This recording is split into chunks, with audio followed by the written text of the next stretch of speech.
Her name was Elena, though she had spent most of her life trying to be invisible. At 23 years old, she was homeless, sleeping in a women's shelter on Detroit's east side, working whatever jobs would hire someone without a permanent address or proper documentation. Her life had been defined by her parents' fear and sacrifice. They had come to America from Mexico with nothing, desperate for better lives, willing to work illegally in factories and fields and kitchens to provide for their 3 children. Elena was the youngest, born in the United States, a citizen by accident of geography. She remembered her childhood as a constant state of anxiety, the fear that one day her parents would be taken away, the whispered conversations between her parents late at night about immigration raids and deportation, the way her mother would grip her hand tightly whenever they heard sirens, as if physical contact alone could keep them together. Elena had learned early to be quiet, to not draw attention, to exist as small as possible so as not to endanger her family. When she turned 18, her parents had insisted she apply to college, believing that education and citizenship could protect her in ways they could never be protected. She had gotten into a good school, but her parents had no money to help her pay for it, and many scholarships required documentation they couldn't provide. Elena had worked multiple jobs while attending community college, barely scraping by. She took classes at night after working 12-hour shifts cleaning office buildings. She studied in library corners during her breaks, using free Wi-Fi to complete assignments. Then, 3 years ago, her father had been arrested during an immigration raid at the factory where he worked. He had been deported to Mexico, separated from his wife and children, separated from the life he had built over 20 years in America. The family had fallen apart after that. Elena's mother had spiraled into depression, unable to work, unable to function. Elena had become the breadwinner, working full-time while trying to maintain her college classes. Her older siblings had moved away, unable to handle the trauma of their father's deportation. Elena had been left alone with her mother, drowning in medical bills and rent they couldn't pay. When Elena's mother died 2 years ago, a heart attack brought on by years of stress and heartbreak, Elena had lost her last connection to home. She had dropped out of college. She had lost her apartment. She had ended up in a women's shelter, sleeping on a narrow cot in a room with 20 other women, working low-wage jobs, trying to survive in the city where her family had tried so hard to build a life. Throughout her childhood and teenage years, even when everything else was uncertain, the Detroit Public Library had been her sanctuary. She would go there after school and lose herself in books, traveling to other worlds, living other lives, finding solace in stories. Before we continue, if stories like this mean something to you, hit subscribe and tell us in the comments where you're watching from. We love seeing how far these stories travel. The librarians had never asked for her documentation. They had never cared about her family's immigration status. They had simply given her access to knowledge, to imagination, to hope. The library had been the one place where she felt safe, where she belonged, where no one questioned her right to exist. She had spent countless hours in the reading room, imagining futures different from the one her circumstances seemed to demand. She had read stories about people who overcame impossible odds. She had learned that knowledge could be a bridge to freedom. Then, on an ordinary Thursday morning, while sitting on a bench outside the shelter using the facility's Wi-Fi to look for jobs, Elena had seen the listing. An abandoned library in Detroit was being auctioned off by the city for $5. The Carnegie Library, built in 1912, had been one of Detroit's most important cultural institutions. But as the city had struggled economically, the library had slowly been abandoned, its collection dispersed, its building left to decay. The historic structure that had served generations of Detroiters was now just another abandoned building. In a city full of them, Elena had $5 in her pocket. $5 she had been saving for toiletries and basic necessities. But something about the library called to her in a way she couldn't explain. Maybe it was desperation or nostalgia. Maybe it was her mother's voice whispering from beyond death, telling her to believe in something. Maybe it was the universe telling her that this building, this sanctuary, had been waiting for someone like her all along. Elena went to the city auction with her $5. She sat in a folding chair in a government office that smelled like old carpet and bureaucracy, and she bought an abandoned library. When the official handed her the deed, her hands shook so violently she could barely hold the paper. The Carnegie Library sat in a neighborhood that had been hit hard by Detroit's economic struggles. When Elena arrived there 2 weeks after the auction, she almost turned around in defeat. The building was boarded up with plywood. The windows were broken or missing entirely. The stone facade was covered in graffiti. The front steps were cracked and uneven. Everything about it screamed abandonment and loss. But when she managed to pry open a side entrance that had been poly-secured and stepped inside, she gasped. The library was a cathedral of forgotten knowledge. Shelves still lined the walls, many of them still holding books that had been left behind. Dust particles floated through shafts of light coming through broken windows, creating visible pathways through the air like ghost corridors. The checkout desk still stood, organized and waiting for patrons who would never come. The reading room with its grand wooden tables and leather chairs was frozen in time, as if the librarians had simply walked away one day and never returned. Card catalogs were still filled with information about where to find knowledge. Everything was waiting, patient, hopeful. But it was in the basement that Elena found what would change everything. She discovered it almost by accident while exploring the lower level of the building with a flashlight. Hidden beneath loose floorboards in what had once been the library's storage area, she found a metal box, and then another, and then another. 7 boxes total, each one carefully concealed, each one containing something extraordinary. Inside the boxes were time capsules that had been buried during the library's opening in 1912, meant to be opened 100 years later in 2012. But the library had been abandoned before that date arrived, and no one had remembered the capsules were there. Elena opened them carefully, reverently, feeling like she was discovering buried treasure. Inside were letters written by the library's founders, describing their vision of a place where all people, regardless of class or background, could access knowledge and transform their lives. There were photographs of the library in its glory days, filled with people from all walks of life, immigrants and citizens, the wealthy and the poor, children and elderly people, all united in their desire for knowledge. There were coins from 1912, carefully preserved. There were bonds and deeds and legal documents of significant historical value. There were personal items, wedding rings, watches, jewelry placed there by people who had wanted to preserve something precious for the future. But more precious than any of the valuables were the letters written to the people of the future, expressing hopes that the library would continue to be a sanctuary for those seeking knowledge and refuge. Letters that spoke to Elena's soul, that seemed to have been written specifically for her. Across 100 years, to tell her that libraries were sacred spaces, that access to knowledge was a birthright, that every person deserved sanctuary and opportunity. One letter in particular stopped her completely. It was written in Spanish by someone named Maria Rodriguez, who identified herself as the wife of an immigrant laborer. The letter said, "To the future people of this city, if you find this letter, please know that this library has saved my life and my family's life. It gave us knowledge when everything else was taken from us. Please protect it. Please keep it open for those who have nothing else." Elena sat in that basement, surrounded by time capsules, surrounded by messages from the past, surrounded by proof that immigrants like her family had built this city and had believed in its institutions.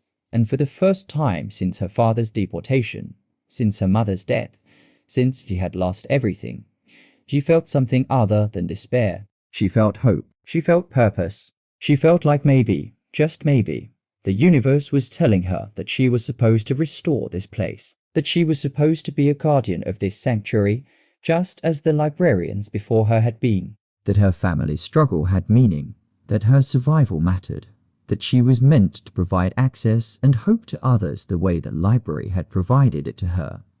Over the following weeks, Elena spent every moment.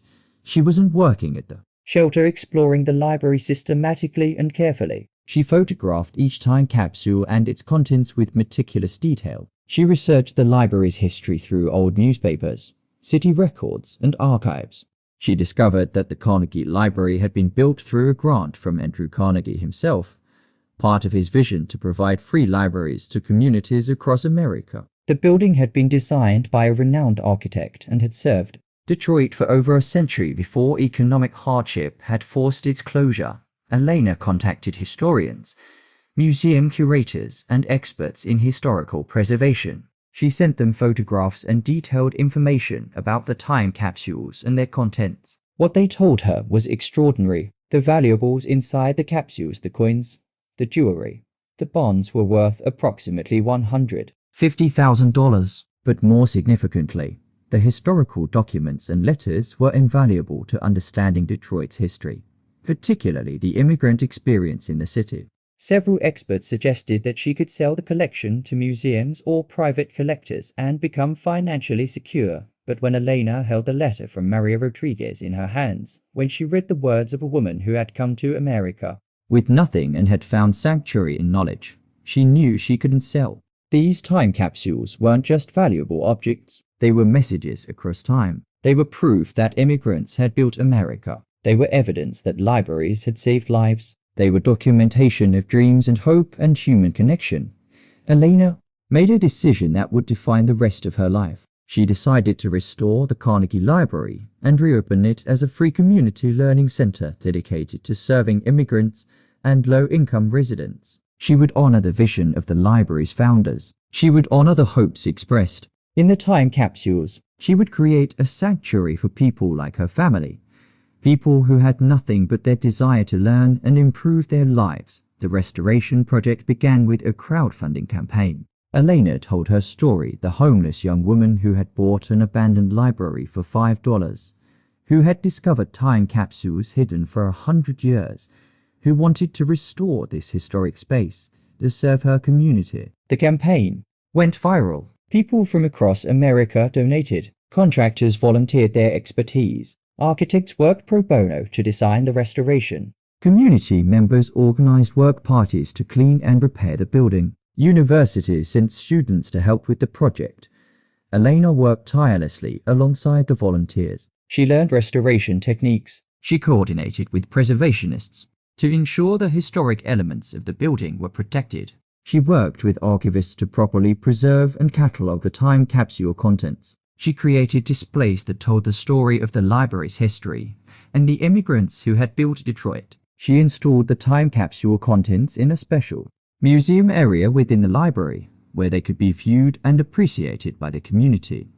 During the restoration process, Elena did something remarkable. She located Maria Rodriguez's descendants. Through genealogical research and community connections, she found a great-granddaughter of Maria living in Detroit. When Elena showed her the letter her ancestor had written 100 years ago, the great-granddaughter wept. She told Elena that her family had immigrated from Mexico just like Elena's family had. She told Elena that libraries had saved her life too, that she had gotten her education through public libraries when her family couldn't afford anything else. The two women embraced, connected across time and struggle, united by the power of knowledge and sanctuary. Before we continue, if stories like this mean something to you, hit subscribe and tell us in the comments where you're watching from. We love seeing how far these stories travel.